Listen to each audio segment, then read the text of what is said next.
Pregunta 11. Esta pregunta es del mismo tipo que la anterior, que la pregunta 10, pero aquí la respuesta es que no. ¿Vale? Esto, cuando he contado yo esta asignatura, he contado un teorema con 3 partes. Primera parte dice que si tenéis un sistema generador de V, f sobre, si solo si la imagen de ese sistema generador es sistema generador. La tercera parte dice lo que la pregunta 10. Y en la segunda parte viene el aspecto sobre el que llamo la atención, que es que si f es inyectiva,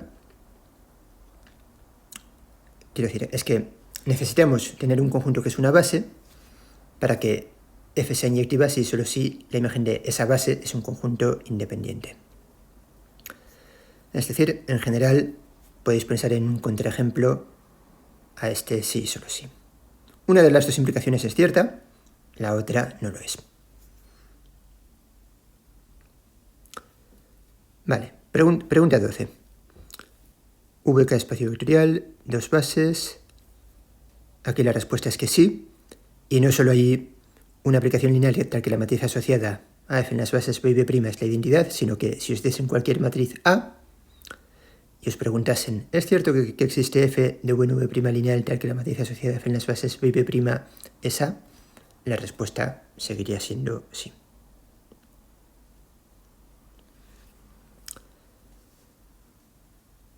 F de V en V' lineal. ¿Es cierto que la suma del núcleo y la imagen es directa? La respuesta es no. Y se basa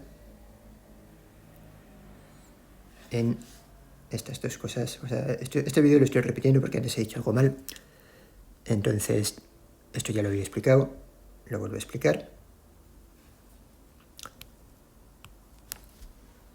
Vale, por un lado tenemos este resultado. La dimensión de V es dimensión del núcleo más dimensión de la imagen. Y por otra parte, si un espacio vectorial V se descompone como suma directa de dos subespacios, necesariamente la dimensión de V es la de U más la de W. Es decir, el núcleo y la imagen cumplen esta condición necesaria para que V pueda ser la suma directa del núcleo y la imagen. Cumplen la condición necesaria. Sin embargo, esto es una condición necesaria, pero no es suficiente.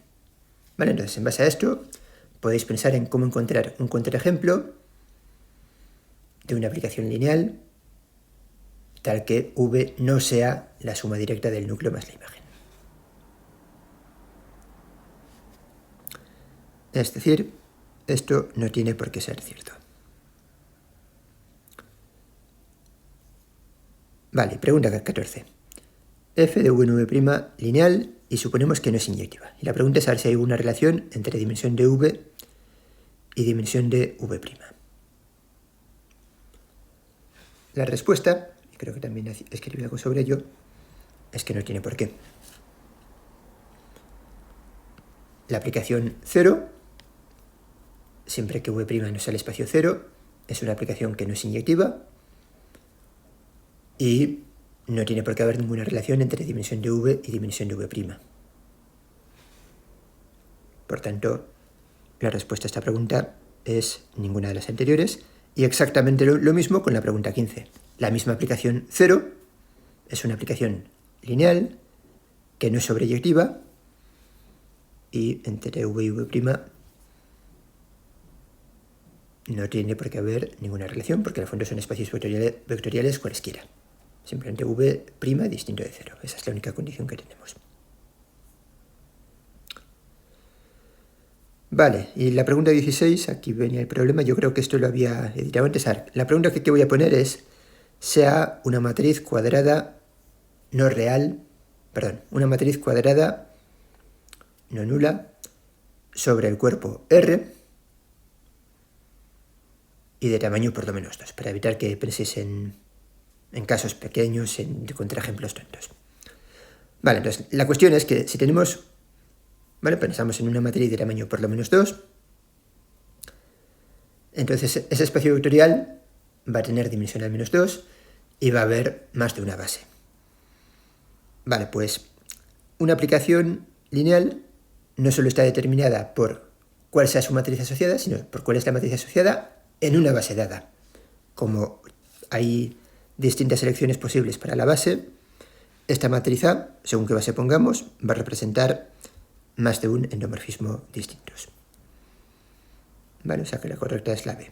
Y estas serían las respuestas al cuestionario.